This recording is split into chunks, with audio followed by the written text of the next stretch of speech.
Leadership by Megan, Mikayla, Barbara, Jarvis, Oliver, and Sarah. In our presentation, we're going to be looking at why leadership is important, some gender roles in leadership, Lewin's leadership theories, followed by contingency theory, and then a case study. So why is leadership important?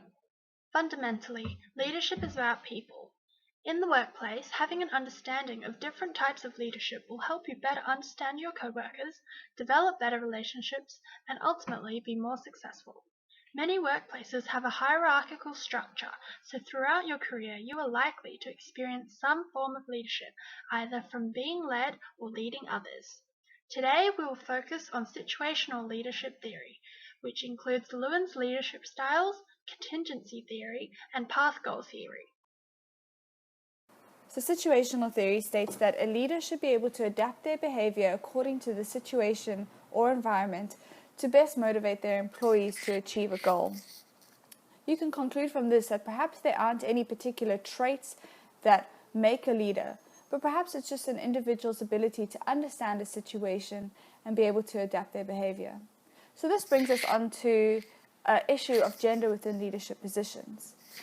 So there's quite a large disconnect between the percentage of women in the workforce and the percentage of women within leadership positions.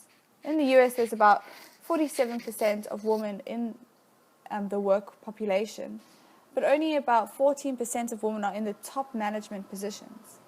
And we've got to ask ourselves, why is there such a gender difference?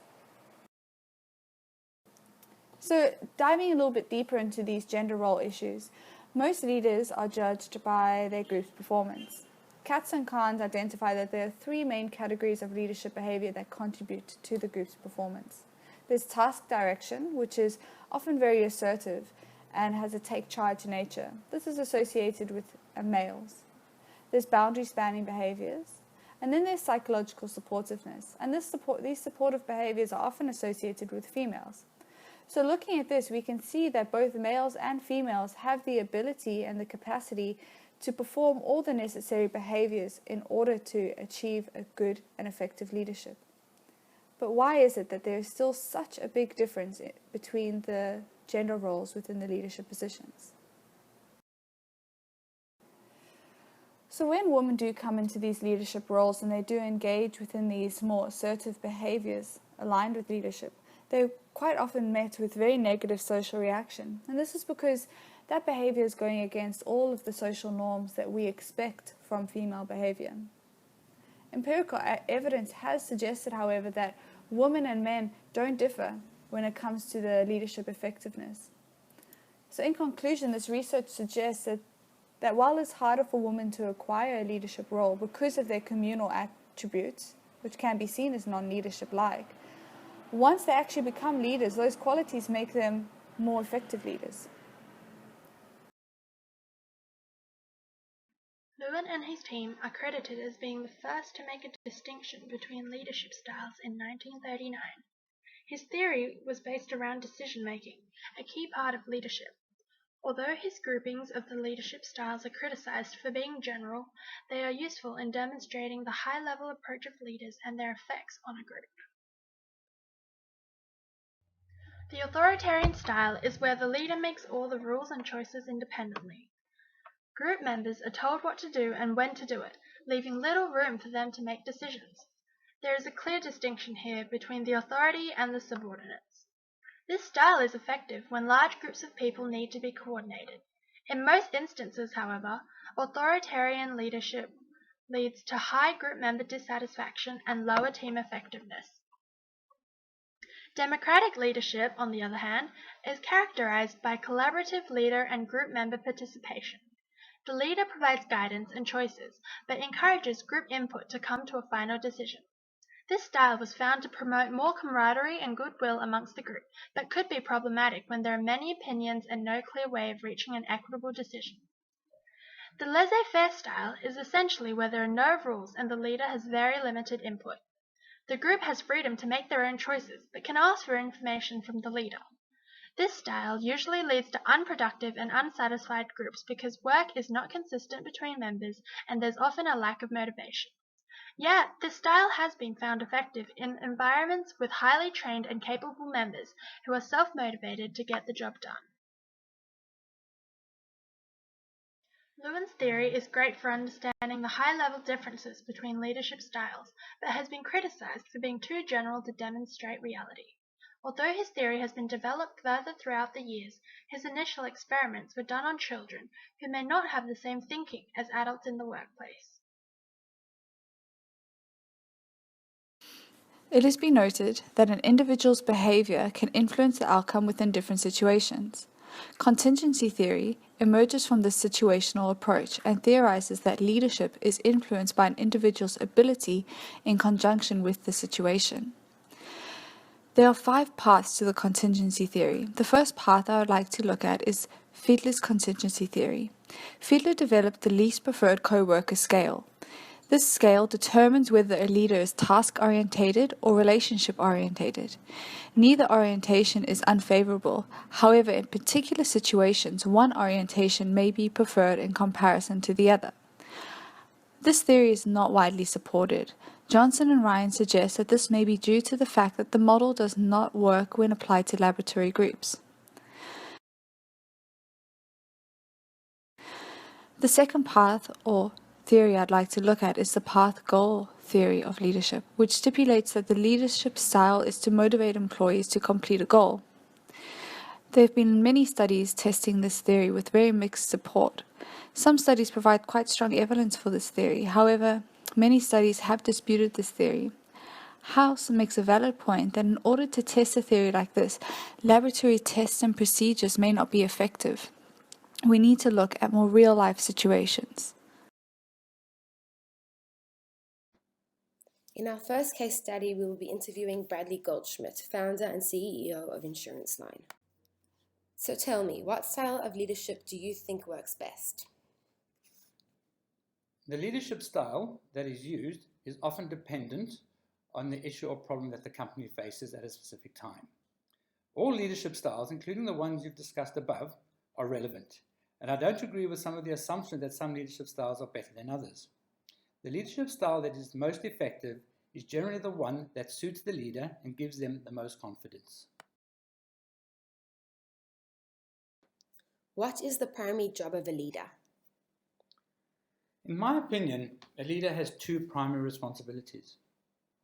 The first is to set a corporate vision that the entire team can unite behind, and perhaps even more importantly, is to create an environment for their team to thrive. As a leader, creating the right culture and atmosphere within the workplace is key to the success of the company. In setting up Insurance Line, we try to build an environment using one core philosophy, and it was really centered around this, that in this modern era, we work in an environment where there is very little work-life balance, i.e. they're blurred, and we spend more waking hours with our colleagues at work than with our families at home. I believe it's imperative to create a highly personalized workplace. I also believe that a good leader should allow and encourage an emotional bond both with and within the company. You speak of putting your staff first. This seems rather unconventional. Most companies tend to talk about shareholders and customer needs. Can you tell me more about this? You're quite correct. Our approach is unconventional. However, like many other things in life, we work on a very simple premise. And it's this, that our customers and our shareholders are simply beneficiaries of the work the business does. We believe that if you manage your core asset, that is your staff, you'll get infinitely better results. A happy, motivated, and empowered staff create happy, motivated, and empowered customers who will generally buy more and more often. This will provide better shareholder returns. However, there's one caveat to all of this, is that your approach to your team and your staff has to be genuine. Staff can quickly see through manipulation and will turn against you.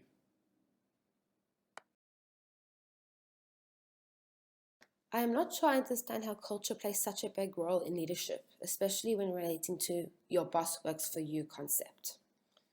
In fact, this area talks more to leadership than just about any other, because it creates a leadership framework for every manager in the business.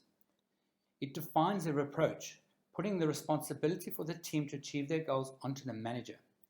This approach eradicates managing by fear and blame games, because failure of any team member to deliver is ultimately the responsibility of the manager and not the staff member.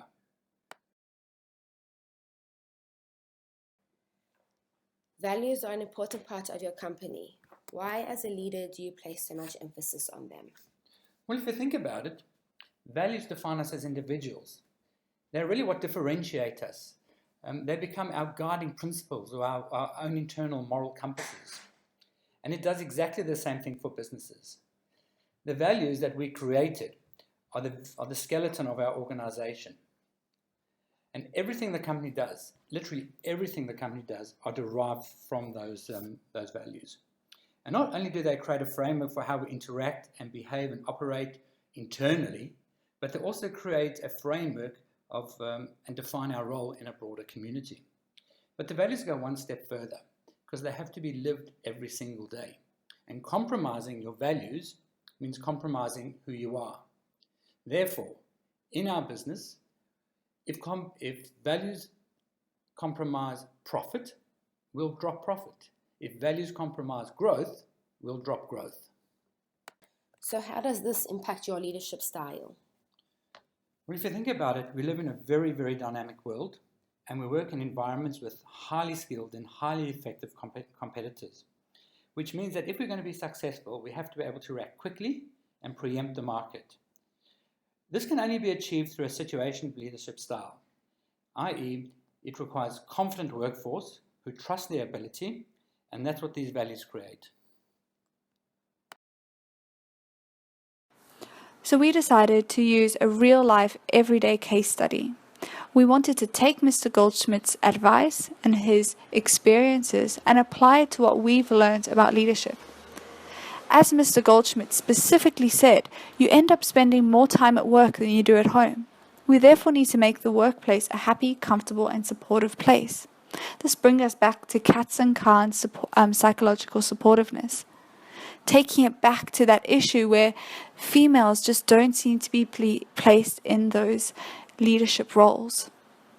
Perhaps this could be further evidence that we need to overcome our prejudice of female behavior and allow and give females the opportunity to become effective leaders.